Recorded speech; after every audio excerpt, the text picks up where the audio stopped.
Ace is the place with the helpful hardware, folks. Ace is the only national retailer that carries Benjamin Moore paint, which means the paint you trust and a huge selection of colors are right in your neighborhood. And this Saturday only, you can pick up a free sample of Benjamin Moore at your local Ace.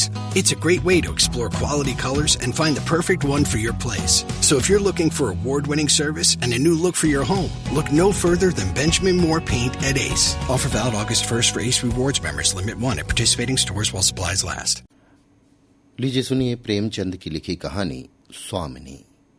वाचन समीर गोस्वामी का है। शिवदास ने भंडारी की कुंजी अपनी बहू रामप्यारी के सामने फेंक कर अपनी बूढ़ी आंखों में आंसू भरकर कहा, बहू, आज से गृहस्थी की देखभाल तुम्हारे ऊपर है। मेरा सुख भगवान से नहीं देखा गया, नहीं तो क्या जवान बेटे को यूं छीन लेते। उसका काम करने वाला तो कोई चाहिए। एक हल तोड़ दूं तो गुजारा ना होगा। मेरे ही कुकर्म से भगवान का ये कोप आया है और मैं ही अपने माथे पर उसे लूंगा। बिरजू का हल अब मैं ही संभालूंगा। अब घर की देख रेख करने वाला, धरने उठाने वाला तुम्हारे सिवा कौन है? रो मत बेटा, भगवान की जो इच्छा थी वो हुआ और जो इच्छा होगी वो होगा। हमारा तुम्हारा क्या बस है। मेरे जीते जी तुम्हें कोई टेढ़ी आंख से देख भी न सकेगा। तुम किसी बात का सोच मत किया करो। बिरजू गया तो अभी बैठा ही हुआ हूं। रामप्यारी और रामदुलारी दो सगी बहनें थीं। दोनों का विवाह मथुरा और बिरजू दो सगे भाइयों से हुआ। दोनों बहनें निहर की तरह ससुराल में भी प्रेम और आनंद से रहने लगीं। शिवदास को पेंशन मिली। दिन भर द्वार पर गपशप करते। भरा पूरा परिवार देखकर प्रसन्न होते और अधिकतर धर्म चर्चा में लगे रहते थे। लेकिन देवगति से बड़ा लड़का बिरजू बीमार पड़ा और आज उसे मरे हुए 15 दिन बीत गए। आज क्रियाकर्म से फुर्सत मिली और शिवदास ने सच्चे कर्मवीर की भांति फिर जीवन संग्राम के लिए कमर कस ली। मन में उसे चाहे कितना ही दुख हुआ हो, उसे किसी ने रोते नहीं देखा। आज अपनी बहू को देखकर एक क्षण के लिए उसकी आंखें सजल हो गईं, लेकिन उसने मन को संभाला और रुद्रकंठ से उसे दिलासा देने लगा। कदाचित उसने सोचा था घर की स्वामिनी बनकर विधवा के आंसू पुछ जाएंगे। कम से कम उसे इतना कठिन परिश्रम न करना पड़ेगा। इसलिए उसने भंडारी की कुंजी बहू के सामने फेंक दी थी। वैधव्य की व्यथा को स्वामित्व के गर्व से दबा देना चाहता था। रामप्यारी ने पुलकित कंठ से कहा, यह कैसे हो सकता है दादा कि तुम मेहनत मजदूरी करो और मैं मालकिन बनकर बैठूं? काम धंधे में लगी रहूंगी तो मन बदला रहेगा। बैठे बैठे रोने के सिवा और कुछ ना होगा। शिवदास ने समझाया, बेटा, देवगति में तो किसी का बस नहीं। रोने धोने से हलाकानी के सिवा और क्या हाथ आएगा। घर में तो 20 काम हैं। कोई साधु संत आ जाए, कोई पाहुना ही आ पहुंचे तो उनके सेवा सत्कार के लिए किसी को घर पर रहना ही पड़ेगा। बहू ने बहुत से हीले किए, पर शिवदास ने एक न सुनी। शिवदास के बाहर चले जाने पर रामप्यारी ने कुंजी उठाई तो उसे मन में अपूर्व गौरव और उत्तरदायित्व का अनुभव हुआ। जरा देर के लिए पति वियोग का दुख उसे भूल गया। उसकी छोटी बहन और देवर दोनों काम करने गए हुए थे। शिवदास बाहर था। घर बिल्कुल खाली था। इस वक्त वो निश्चित होकर भंडारे को खोल सकती है। उसमें क्या क्या सामान है, क्या क्या विभूति है, ये देखने के लिए उसका मन लालायित हो उठा। इस घर में वो कभी ना आई थी। जब कभी किसी को कुछ देना या किसी से कुछ लेना होता था, तभी शिवदास आकर इस कोठरी को खोला करता था। फिर उसे बंद कर वो ताली अपनी कमर में रख लेता था। रामप्यारी कभी कभी द्वार की दरारों से भीतर झांकती थी, पर अंधेरे में कुछ न दिखाई देता। सारे घर के लिए वो कोठरी तिलिस्म या रहस्य थी, जिसके विषय में भांति भांति की कल्पनाएं होती रहती थी। आज रामप्यारी को वो रहस्य खोलकर देखने का अवसर मिल गया। उसने बाहर का द्वार बंद कर दिया कि कोई उसे भंडार खोलते न देख ले। नहीं सोचेगा बेजरूरत उसने क्यों खोला। तब आकर कांपते हुए हाथों से ताला खोला। उसकी छाती धड़क रही थी कि कोई द्वार न खटखटाने लगे। अंदर पांव रखा तो उसे कुछ उसी प्रकार का, लेकिन उससे कहीं तीव्र आनंद हुआ जो उसे अपने गहने कपड़े की पिटारी खोलने में होता था। मटकों में गुड़, शक्कर, गेहूं, जौ आदि चीजें रखी हुई थीं। एक किनारे बड़े बड़े बर्तन धरे थे जो शादी ब्याह के अवसर पर निकाले जाते थे या मांगे दिए जाते थे। एक आले पर मालगुजारी की रसीदें और लेन देन के पुर्जे बंधे हुए रखे थे। कोठरी में एक विभूति सी छाई थी, मानो लक्ष्मी अज्ञात रूप में विराज रही हों। उस विभूति की छाया में राम प्यारी आधे घंटे तक बैठी अपनी आत्मा को तृप्त करती रही। प्रतिक्षण उसके हृदय पर ममत्व का नशा सा छाया जा रहा था। जब वो उस कोठरी से निकली तो उसके मन के संस्कार बदल गए थे, मानो किसी ने उस पर मंत्र डाल दिया हो। उसी समय द्वार पर किसी ने आवाज दी। उसने तुरंत भंडारे का द्वार बंद किया और जाकर सदर दरवाजा खोल दिया। देखा तो पड़ोसिन झुनिया खड़ी है और 1 रुपया उधार मांग रही है। राम प्यारी ने रुखाई से कहा, अभी तो 1 पैसा घर में नहीं है जीजी, क्रियाकर्म में सब खर्च हो गया। झुनिया चकरा गई। चौधरी के घर में इस समय 1 रुपया भी नहीं है, ये विश्वास करने की बात न थी। जिसके यहां सैकड़ों का लेन देन है वो सब कुछ क्रियाकर्म में नहीं खर्च कर सकता। अगर शिवदास ने बहाना किया होता तो उसे आश्चर्य न होता। प्यारी तो अपने सरल स्वभाव के लिए गांव में मशहूर थी। अक्सर शिवदास की आंखें बचाकर पड़ोसियों को इच्छित वस्तुएं दे दिया करती थी।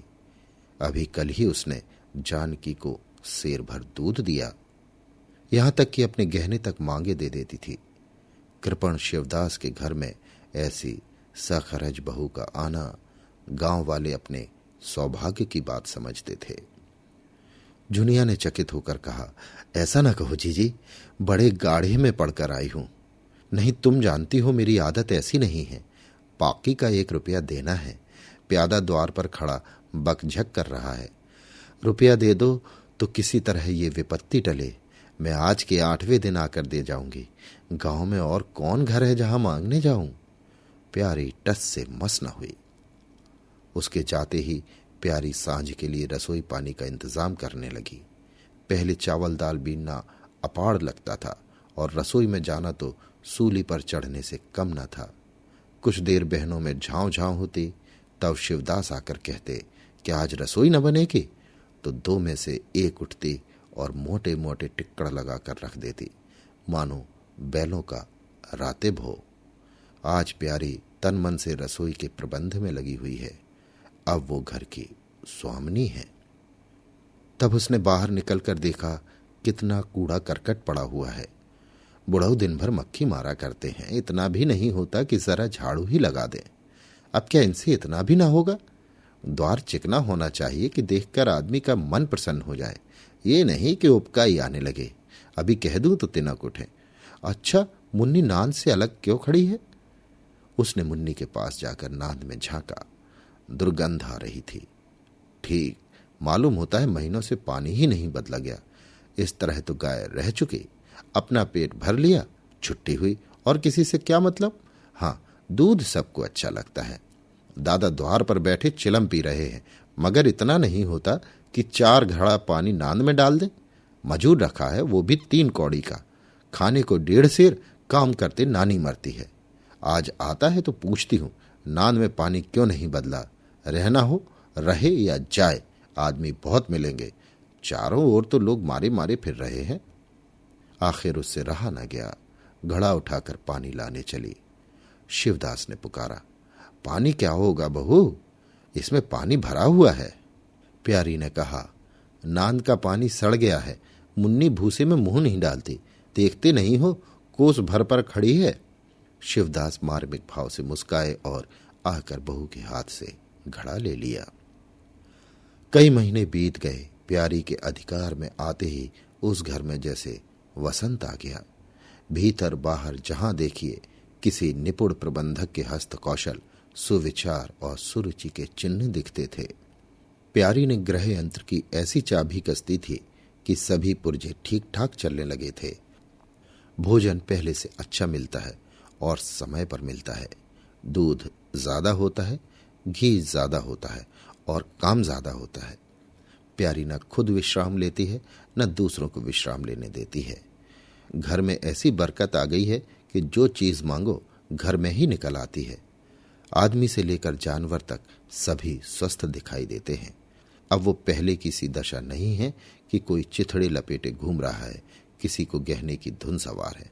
हाँ, अगर कोई रूपण और चिंतित तथा मलिन वेश में है तो वो प्यारी है। फिर भी सारा घर उससे जलता है। यहां तक कि बूढ़े शिवदास भी कभी कभी उसकी बदगोई करते हैं। किसी को पहर रात रहे उठना अच्छा नहीं लगता।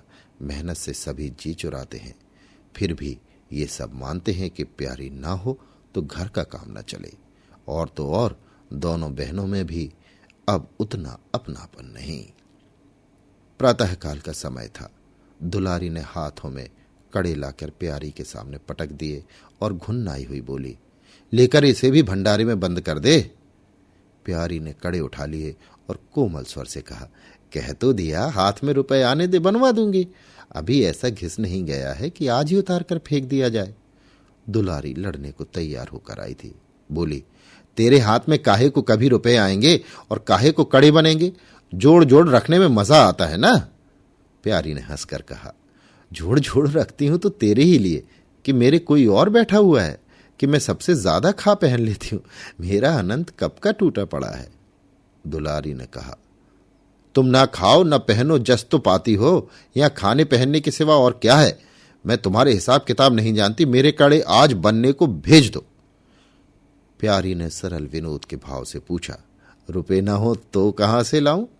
दुलारी ने उद्दंडता के साथ कहा, मुझे इससे कोई मतलब नहीं, मैं तो कड़े चाहती हूं। इसी तरह घर के सब आदमी अपने अपने अवसर पर प्यारी को दो चार खोटी खरी सुना जाते थे और वो गरीब सबकी धौंस हंसकर सहती थी। स्वामी का ये धर्म है कि सबकी धौंस सुन ले और करे वही जिसमें घर का कल्याण हो। स्वामित्व के कवच पर धौंस, ताने, धमकी किसी का असर नहीं होता। उसकी स्वामी की कल्पना इन आघातों से और भी स्वस्थ होती थी। वो गृहस्थी की संचालिका है। सभी अपने अपने दुख उसी के सामने रोते हैं, पर जो कुछ वो करती है वही होता है। इतना उसे प्रसन्न करने के लिए काफी था। गांव में प्यारी की सराहना होती थी। अभी उम्र ही क्या है, लेकिन सारे घर को संभाले हुए है। चाहती तो सगाई करके चैन से रहती। इस घर के पीछे अपने को मिटाए देती है। कभी किसी से हंसती बोलती भी नहीं, जैसे काया पलट हो गई हो। कई दिनों बाद दुलारी के कड़े बनकर आ गए। प्यारी खुद सुनार के घर दौड़ दौड़ गई। संध्या हो गई थी। दुलारी और मथुरा हाट से लौटे। प्यारी ने नए कड़े दुलारी को दिए। दुलारी निहाल हो गई। चटपट कड़े पहने और दौड़ी हुई बरौठे में जाकर मथुरा को दिखाने लगी। प्यारी बरौठे के द्वार पर छिपी खड़ी यह दृश्य देखने लगी। उसकी आंखें सजल हो गईं। दुलारी उससे कुल 3 ही साल तो छोटी है, पर दोनों में कितना अंतर है। उसकी आंखें मानो उस दृश्य पर जम गई। दंपत्ति का वो सरल आनंद, उनका प्रेमालिंगन, उनकी मुग्ध मुद्रा प्यारी की टकटकी सी बन गई। यहां तक कि दीपक के धुंधले प्रकाश में वे दोनों उसकी नजरों से गायब हो गए और अपने ही अतीत जीवन की एक लीला आंखों के सामने बार बार नए नए रूप में आने लगी। सहसा शिवदास ने पुकारा, बड़ी बहू, एक पैसा दो, तमाकू मंगवाऊं। प्यारी की समाधि टूट गई। आंसू पहुंचती हुई भंडारे में पैसा लेने चली गई। एक एक करके प्यारी के गहने उसके हाथ से निकलते जाते थे। वो चाहती थी मेरा घर गांव में सबसे संपन्न समझा जाए, और इस महत्वाकांक्षा का मूल्य देना पड़ता था। कभी घर की मरम्मत के लिए और कभी बैलों की नई गोई खरीदने के लिए, कभी नातेदारों के व्यवहारों के लिए, कभी बीमारों की दवा दारू के लिए रुपए की जरूरत पड़ती रहती थी। और जब बहुत कतर ब्योंत करने पर भी काम न चलता तो वो अपनी कोई न कोई चीज निकाल देती, और चीज एक बार हाथ से निकलकर फिर न लौटती थी। वो चाहती तो इनमें से कितने ही खर्चों को टाल जाती, पर जहां इज्जत की बात आ पड़ती थी वो दिल खोलकर खर्च करती थी। अगर गांव में हेठी हो गई तो क्या बात रही, लोग उसी का नाम तो धरेंगे। दुलारी के पास भी गहने थे, 2-1 चीजें मथुरा के पास भी थीं, लेकिन प्यारी उनकी चीजें न छूती। उनके खाने पहनने के दिन हैं, वे इस जंजाल में क्यों फंसे। दुलारी को लड़का हुआ तो प्यारी ने धूम से जन्मोत्सव मनाने का प्रस्ताव किया। शिवदास ने विरोध किया। क्या फायदा, जब भगवान की दया से सगाई ब्याह के दिन आएंगे तो धूमधाम कर लेना। प्यारी का हौसलों से भरा दिल भला क्यों मानता। बोली, कैसी बात करते हो दादा, पहलौठे लड़के के लिए भी धूमधाम न हुई तो कब होगी। मन तो नहीं मानता, फिर दुनिया क्या कहेगी। नाम बड़े दर्शन थोड़े। मैं तुमसे कुछ नहीं मांगती, अपना सारा इंतजाम कर लूंगी। गहनों के माथे जाएगी और क्या, शिवदास ने चिंतित होकर कहा। इस तरह एक दिन धागा भी न बचेगा। कितना समझाया बेटा, भाई भौजाई किसी के नहीं होते। अपने पास 2 चीजें रहेंगी तो सब मुंह जोहेंगे, नहीं कोई सीधे बात भी न करेगा। प्यारी ने ऐसा मुंह बनाया मानो वो ऐसी बूढ़ी बातें बहुत सुन चुकी है, और बोली, जो अपने हैं वे भी न पूछे तो भी अपने ही रहते हैं। मेरा धर्म मेरे साथ है, उनका धर्म उनके साथ है। मर जाऊंगी तो क्या छाती पर लाद ले जाऊंगी। धूमधाम से जन्मोत्सव मनाया गया। बरही के दिन सारी बिरादरी का भोज हुआ। लोग खा पी कर चले गए। प्यारी दिन भर की थकी मांदी आंगन में टाट का टुकड़ा बिछाकर कमर सीधी करने लगी। आंखें झपक गईं। मथुरा उसी वक्त घर में आया। नवजात पुत्र को देखने के लिए उसका चित्त व्याकुल हो रहा था। दुलारी सौर ग्रह से निकल चुकी थी। गर्भावस्था में उसकी देह क्षीण हो गई थी, मुंह भी उतर गया था, पर आज स्वस्थता की लालिमा मुख पर छाई हुई थी। सौर के संयम और पौष्टिक भोजन ने देह को चिकना कर दिया था। मथुरा उसे आंगन में देखते ही समीप आ गया और एक बार प्यारी की ओर ताककर उसके निद्रा मग्न होने का निश्चय करके उसने शिशु को गोद में ले लिया और उसका मुंह चूमने लगा। आहट पाकर प्यारी की आंखें खुल गईं, पर उसने नींद का बहाना किया और अध खुली आंखों से ये आनंद क्रीड़ा देखने लगी। माता और पिता दोनों बारी बारी से बालक को चूमते, गले लगाते और उसके मुख को निहारते थे। कितना स्वर्गीय आनंद था। प्यारी की त्रषित लालसा एक क्षण के लिए स्वामिनी को भूल गई। जैसे लगाम से मुखबद्ध, बोझ से लदा हुआ, हाँकने वाले के चाबुक से पीड़ित, दौड़ते दौड़ते बेदम तुरंत हिनहनाने की आवाज सुनकर कनौतियां खड़ी कर लेता है और परिस्थिति को भूलकर एक दबी हुई हिनहनाहट से उसका जवाब देता है। कुछ वही दशा प्यारी की हुई। उसका मातृत्व जो पिंजरे में बंद मूक निश्चेष्ट पड़ा हुआ था, समीप से आने वाली मातृत्व की चहकार सुनकर जैसे जाग पड़ा और चिंताओं के उस पिंजरे से निकलने के लिए पंख फड़फड़ाने लगा। मथुरा ने कहा, ये मेरा लड़का है। दुलारी ने बालक को गोद में चिपटा कर कहा, हाँ क्यों नहीं, तुम्ही ने तो 9 महीने पेट में रखा है। सांसद तो मेरी हुई, बाप कहलाने के लिए तुम कूद पड़े। मथुरा ने कहा, मेरा लड़का ना होता तो मेरी सूरत का क्यों होता। चेहरा मोहरा रंग रूप सब मेरा ही सा है कि नहीं। दुलारी बोली, इससे क्या होता है। बीज बनिए के घर से आता है, खेत किसान का होता है। उपज बनिए की नहीं होती, किसान की होती है। मथुरा बोला, बातों में तुमसे कोई न जीतेगा। मेरा लड़का बड़ा हो जाएगा तो मैं द्वार पर बैठकर मजे से हुक्का पिया करूंगा। दुलारी बोली, मेरा लड़का पढ़ेगा लिखेगा, कोई बड़ा हुद्दा पाएगा, तुम्हारी तरह दिन भर बैल के पीछे न चलेगा। मालकिन से कहना है कल एक पालना बनवा दें। मथुरा बोला, अब बहुत सवेरे न उठा करना और छाती फाड़कर काम भी न करना। दुलारी बोली, ये महारानी जीने देंगी। मथुरा बोला, मुझे तो बेचारी पर दया आती है, उसके कौन बैठा हुआ है, हम ही लोगों के लिए मरती है। भैया होते तो अब तक 2-3 बच्चों की माँ हो गई होती। प्यारी के कंठ में आंसुओं का ऐसा वेग उठा कि उसे रोकने में सारी देह कांप उठी। अपना वंचित जीवन उसे मरुस्थल सा लगा, जिसकी सूखी रेत पर वो हरा भरा बाग लगाने की निष्फल चेष्टा कर रही थी। कुछ दिनों बाद शिवदास भी मर गया। उधर दुलारी के 2 बच्चे और हुए। वो भी अधिकतर बच्चों के लालन पालन में व्यस्त रहने लगी। खेती का काम मजदूरों पर आ पड़ा। मथुरा मजदूर तो अच्छा था, संचालक अच्छा न था। उसे स्वतंत्र रूप से काम करने का कभी अवसर न मिला। खुद पहले भाई की निगरानी में काम करता रहा, बाद को बाप की निगरानी में काम करने लगा। खेती का तार भी न जानता था। वही मजूर उसके यहाँ टिकते थे जो मेहनत नहीं, खुशामद करने में कुशल होते थे। इसलिए प्यारी को अब दिन में 2-4 चक्कर हार के भी लगाना पड़ते। कहने को वो अब भी मालकिन थी, पर वास्तव में घर भर की सेविका थी। मजूर भी उससे त्योरियां बदलते, जमींदार का प्यादा भी उसी पर धौंस जमाता। भोजन में भी किफायत करनी पड़ती। लड़कों को तो जितनी बार मांगे उतनी बार कुछ ना कुछ चाहिए। दुलारी तो लड़कोरी थी, उसे भरपूर भोजन चाहिए। मथुरा घर का सरदार था, उसके इस अधिकार को कौन छीन सकता था। मजूर भला क्यों रियायत करने लगे थे। सारी कसर प्यारी पर निकलती थी। वही एक फालतू चीज थी, अगर आधा पेट खाए तो किसी को हानि न हो सकती थी। 30 वर्ष की अवस्था में उसके बाल पक गए, कमर झुक गई, आंखों की जोत कम हो गई, मगर वो प्रसन्न थी। स्वामित्व का गौरव इन सारे जख्मों पर मरहम का काम करता था।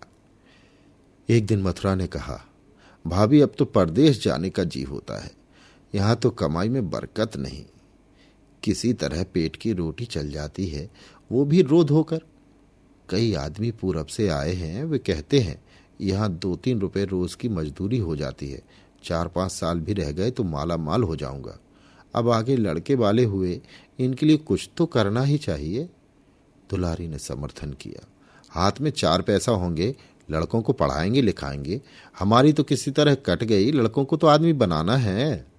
प्यारी ये प्रस्ताव सुनकर अवाक रह गई। उनका मुंह ताकने लगी। इसके पहले इस तरह की बातचीत कभी न हुई थी। ये धुन कैसे सवार हो गई। उसे संदेह हुआ, शायद मेरे कारण ये भावना उत्पन्न हुई। बोली, मैं तो जाने को ना कहूंगी, आगे जैसी इच्छा हो। लड़कों को पढ़ाने लिखाने के लिए यहां भी तो मदरसा है। फिर क्या नित्य यही दिन बने रहेंगे? 2-3 साल भी खेती बन गई तो सब कुछ हो जाएगा।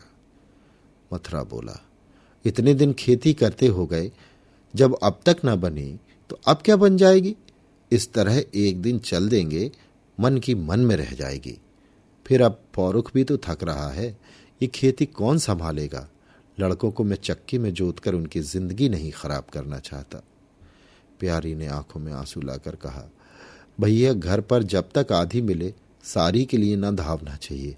अगर मेरी ओर से कोई बात हो तो अपना घर बार अपने हाथ में करो, मुझे एक टुकड़ा दे देना, पड़ी रहूंगी। मथुरा आद्रकंठ होकर बोला, भाभी ये तुम क्या कहती हो? तुम्हारे ही संभाले ये घर अब तक चला है, नहीं रसातल में चला गया होता। इस गृहस्थी के पीछे तुमने अपने को मिट्टी में मिला दिया, अपनी देह घुला डाली। मैं अंधा नहीं हूं, सब कुछ समझता हूं। हम लोगों को जाने दो, भगवान ने चाहा तो घर फिर संभल जाएगा। तुम्हारे लिए हम बराबर खर्च बरच भेजते रहेंगे। प्यारी ने कहा, जो ऐसा ही है तो तुम चले जाओ, बाल बच्चे को कहां कहां बांधे फिरोगे। दुलारी बोली, ये कैसे हो सकता है बहन? यहां देहात में लड़के क्या पढ़ेंगे लिखेंगे? बच्चों के बिना इनका जी भी वहां न लगेगा। दौड़ दौड़ कर घर आएंगे और सारी कमाई रेल खा जाएगी। परदेश में अकेले जितना खर्चा होगा उतने में सारा घर आराम से रहेगा। प्यारी बोली, तो मैं ही यहां रहकर क्या करूंगी? मुझे भी लेते चलो। दुलारी उसे साथ ले चलने को तैयार न थी। कुछ दिन जीवन का आनंद उठाना चाहती थी। अगर परदेश में भी यही बंधन रहा तो जाने से फायदा ही क्या। बोली, बहन तुम चलती तो क्या बात थी, लेकिन फिर यहाँ का कारोबार तो चौपट हो जाएगा। तुम तो कुछ ना कुछ देखभाल करती ही रहोगी। प्रस्थान की तिथि के एक दिन पहले ही राम प्यारी ने रात भर जागकर हलवा और पूरियां पकाई। जब से इस घर में आई, कभी एक दिन के लिए अकेले रहने का अवसर नहीं आया। दोनों बहनें सदा साथ रहीं। आज उस भयंकर अवसर को सामने आते देखकर प्यारी का दिल बैठा जाता था। वो देखती थी मथुरा प्रसन्न है, बाल वृंद यात्रा के आनंद में खाना पीना तक भूले हुए हैं। तो उसके जी में आता वो भी इसी भांति निर्द्वंद रहे, मोह और ममता को पैरों से कुचल दे। किंतु वो ममता जिस खाद्यान्न को खा खा कर पली थी, उसे अपने सामने से हटाए जाते देखकर क्षुब्ध होने से न रुकती थी। दुलारी तो इस तरह निश्चिंत होकर बैठी थी मानो कोई मेला देखने जा रही हो। नई नई चीजों को देखने, नई दुनिया में विचरने की उत्सुकता ने उसे क्रिया शून्य सा कर दिया था। प्यारी के सिरे सारे प्रबंध का भार था। धोबी के घर से सब कपड़े आए हैं या नहीं, कौन कौन से बर्तन साथ जाएंगे, सफर खर्च के लिए कितने रुपए की जरूरत होगी। एक बच्चे को खांसी आ रही थी, दूसरे को कई दिन से दस्त आ रहे थे। उन दोनों की औषधियों को पीसना, कूटना आदि सैकड़ों ही काम व्यस्त किए हुए थे। लड़कोरी न होकर भी वो बच्चों के लालन पोषण में दुलारी से कुशल थी। देखो, बच्चों को बहुत मारना पीटना मत। मारने से बच्चे जिद्दी या बेहया हो जाते हैं। बच्चों के साथ आदमी को बच्चा बन जाना पड़ता है। जो तुम चाहो कि हम आराम से पड़े रहें और बच्चे चुपचाप बैठे रहें, हाथ पैर न हिलाए, तो ये हो नहीं सकता। बच्चे तो स्वभाव के चंचल होते हैं, उन्हें किसी न किसी काम में फंसाए रखो। धेले का खिलौना 1000 घुड़कियों से बढ़कर होता है। दुलारी इन उपदेशों को इस तरह बेमन होकर सुनती थी मानो कोई सनक कर बक रहा हो। विदाई का दिन प्यारी के लिए परीक्षा का दिन था। उसके जी में आता था कहीं चली जाए जिसमें वो दृश्य देखना न पड़े। हाँ, घड़ी भर में ये घर सूना हो जाएगा। वो दिन भर घर में अकेली पड़ी रहेगी, किससे हंसेगी बोलेगी, ये सोचकर उसका हृदय कांप जाता था। ज्यों-ज्यों समय निकट आता था उसकी वृत्तियां शिथिल होती जाती थी। वो कोई काम करते करते जैसे खो जाती थी और अपलक नेत्रों से किसी वस्तु को ताकने लगती। कभी अवसर पाकर एकांत में जाकर थोड़ा सा रो आती थी। मन को समझा रही थी, ये लोग अपने होते तो क्या इस तरह चले जाते। ये तो मानने का नाता है, किसी पर कोई जबरदस्ती है। दूसरों के लिए कितना ही मरो तो भी अपने नहीं होते। पानी तेल में कितना ही मिले फिर भी अलग ही रहेगा। बच्चे नए नए कुर्ते पहने नवाब बने घूम रहे थे। प्यारी उन्हें प्यार करने के लिए गोद लेना चाहती थी तो रोने का सा मुंह बनाकर छुड़ाकर भाग जाते। वो क्या जानती थी कि ऐसे अवसर पर बहुधा अपने बच्चे भी निष्ठुर हो जाते हैं। 10 बजते बजते द्वार पर बैलगाड़ी आ गई। लड़के पहले से ही उस पर जा बैठे। गांव के कितने स्त्री पुरुष मिलने आए। प्यारी को इस समय उनका आना बुरा लग रहा था। वो दुलारी से थोड़ी देर एकांत गले मिलकर रोना चाहती थी। मथुरा से हाथ जोड़कर कहना चाहती थी, मेरी खोज खबर लेते रहना, तुम्हारे सिवा मेरा संसार में कौन है। लेकिन इस भब्बड़ में उसको इन बातों का मौका न मिला। मथुरा और दुलारी दोनों गाड़ी में जा बैठे और प्यारी द्वार पर रोती खड़ी रह गई। वो इतनी विवहल थी कि गांव के बाहर तक पहुंचाने की भी उसे सुध न रही। कई दिन तक प्यारी मूर्छित सी पड़ी रही। न घर से निकली, न चूल्हा जलाया, न हाथ मुंह धोया। उसका हलवाया जोखू बार बार आकर कहता, मालकिन उठो, मुंह हाथ धो, कुछ खाओ पियो, कब तक इस तरह पड़ी रहोगी। इस तरह की तसल्ली गांव की और स्त्रियां भी देती थी, पर उनकी तसल्ली में एक प्रकार की ईर्ष्या का भाव छिपा हुआ जान पड़ता था। जोखू के स्वर में सच्ची सहानुभूति झलकती थी। जोखू कामचोर, बातूनी और नशेबाज था। प्यारी उसे बराबर डांटती रहती थी। 2-1 बार उसे निकाल भी चुकी थी, पर मथुरा के आग्रह से फिर रख लिया था। आज भी जोखू की सहानुभूति भरी बातें सुनकर प्यारी झुंझलाती, ये काम करने क्यों नहीं जाता, यह मेरे पीछे क्यों पड़ा हुआ है। मगर उसे झिड़क देने को जीना चाहता था। उसे उस समय सहानुभूति की भूख थी। फल कांटेदार वृक्ष से भी मिले तो क्या उन्हें छोड़ दिया जाता है। धीरे धीरे क्षोभ का वेग कम हुआ। जीवन के व्यापार होने लगे। अब खेती का सारा भार प्यारी पर था। लोगों ने सलाह दी, एक हल तोड़ दो और खेतों को उठा दो, पर प्यारी का गर्व यौं ढोल बजाकर अपनी पराजय स्वीकार न करना था। सारे काम पूर्ववत चलने लगे। उधर मथुरा के चिट्ठी पत्री न भेजने से उसके अभिमान को और भी उत्तेजना मिली। वो समझता है मैं उसके आसरे बैठी हूं, उसके चिट्ठी भेजने से मुझे कोई निधि न मिल जाती।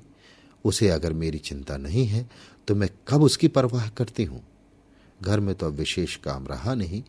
प्यारी सारे दिन खेती बाड़ी के कामों में लगी रहती। खरबूजे बोए थे। वो खूब फले और खूब बिके। पहले सारा दूध घर में खर्च हो जाता था, अब बिकने लगा। प्यारी की मनोवृत्तियों में भी एक विचित्र परिवर्तन आ गया। वो अब साफ कपड़े पहनती, मांग चोटी की ओर से भी उतनी उदासीन न थी। आभूषणों में भी रुचि हुई। रुपए हाथ में आते ही उसने अपने गिरवी गहने छुड़ाए और भोजन भी संयम से करने लगी। सागर पहले खेतों को सींचकर खुद खाली हो जाता था, अब निकास की नालियां बंद हो गई थी। सागर में पानी जमा होने लगा और उसमें हल्की हल्की लहरें भी थी, खिले हुए कमल भी थे। एक दिन जोखू हार से लौटा तो अंधेरा हो गया था। प्यारी ने पूछा, अब तक वहां क्या करता रहा? जोखू ने कहा, 4 क्यारियां बच रही थी, मैंने सोचा 10 मोट और खींच दूं, कल का झंझट कौन रखे। जोखू अब कुछ दिनों से काम में मन लगाने लगा था। जब तक मालिक उसके सिर पर सवार रहते थे वो हीले बहाने करता था, अब सब कुछ उसके हाथ में था। प्यारी सारे दिन हार में थोड़ी ही रह सकती थी, इसलिए अब उसमें जिम्मेदारी आ गई थी। प्यारी ने लोटे का पानी रखते हुए कहा, अच्छा हाथ मुंह धो डालो, आदमी जान रखकर काम करता है, हाय हाय करने से कुछ नहीं होता। खेत आज ना होते कल होते, क्या जल्दी थी। जोखू ने समझा प्यारी बिगड़ रही है।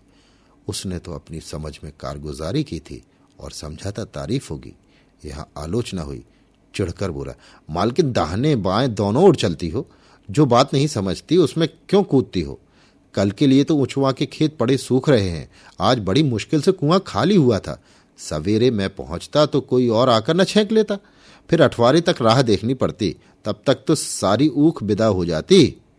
प्यारी उसकी सरलता पर हंसकर बोली, अरे मैं तो तुझे कुछ कह थोड़ी रही हूं पागल, मैं तो कहती हूं कि जान रखकर काम कर, कहीं बीमार पड़ गया तो लेने के देने पड़ जाएंगे। जोखू बोला, कौन बीमार पड़ जाएगा? मैं 20 साल में कभी सिर तक तो दुखा नहीं, आगे की नहीं जानता, कहो रात भर काम करता रहूं। प्यारी बोली, मैं क्या जानूं, तुम ही अतरे दिन बैठे रहते थे और पूछा जाता था तो कहते थे जुर आ गया था, पेट में दर्द था। जोखू छेंपता हुआ बोला, वो सब बातें थी जब मालिक लोग चाहते थे कि इसे पीस डालें, अब तो जानता हूं मेरे ही माथे है, मैं न करूंगा तो सब चौपट हो जाएगा। प्यारी बोली, मैं क्या देखभाल नहीं करती? जोखू बोला, तुम बहुत करोगी, 2 बेर चली जाओगी, सारे दिन तुम वहां बैठी नहीं रह सकती। प्यारी को उसके निष्कपट व्यवहार ने मुग्ध कर दिया। बोली, तो इतनी रात गए चूल्हा जलाओगे, कोई सगाई क्यों नहीं कर लेते?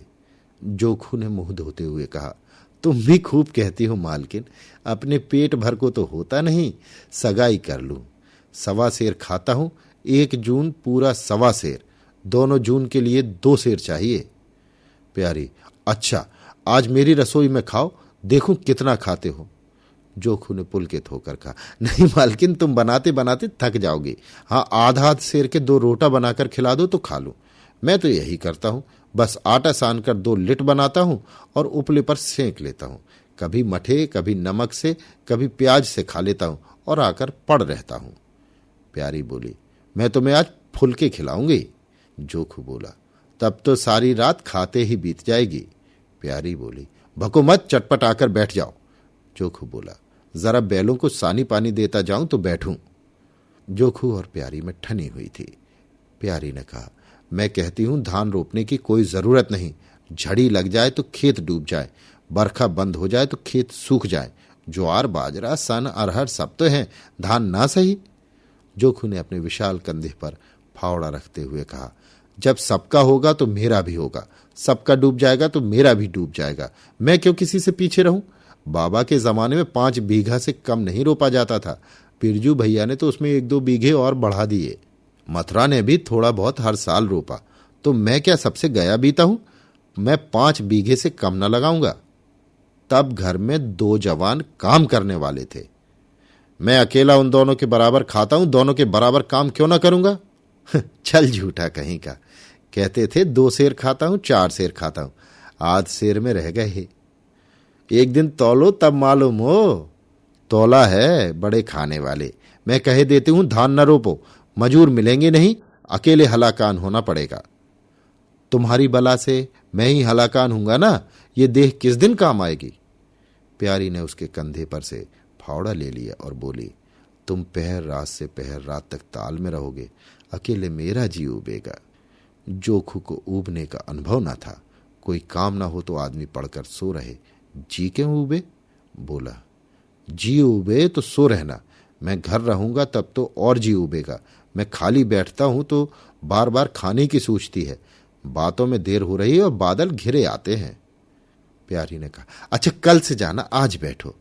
चोखू ने मानो बंधन में पड़कर कहा, अच्छा बैठ गया, कहो क्या कहती हो? प्यारी ने विनोद करते हुए कहा, कहना क्या है, मैं तुमसे पूछती हूं अपनी सगाई क्यों नहीं कर लेते?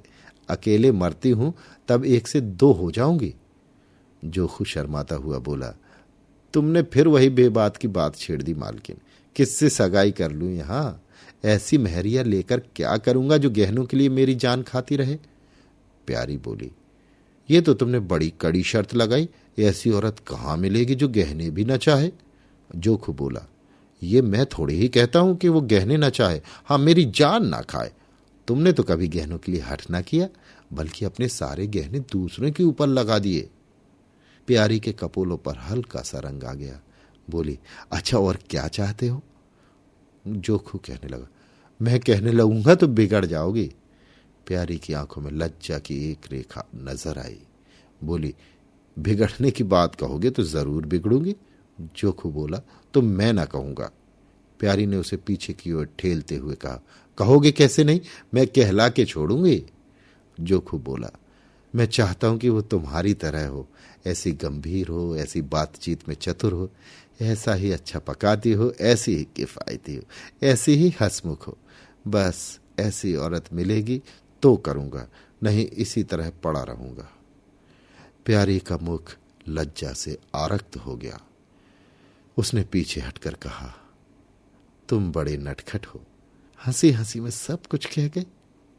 अभी आप सुन रहे थे प्रेमचंद की लिखी कहानी स्वामिनी।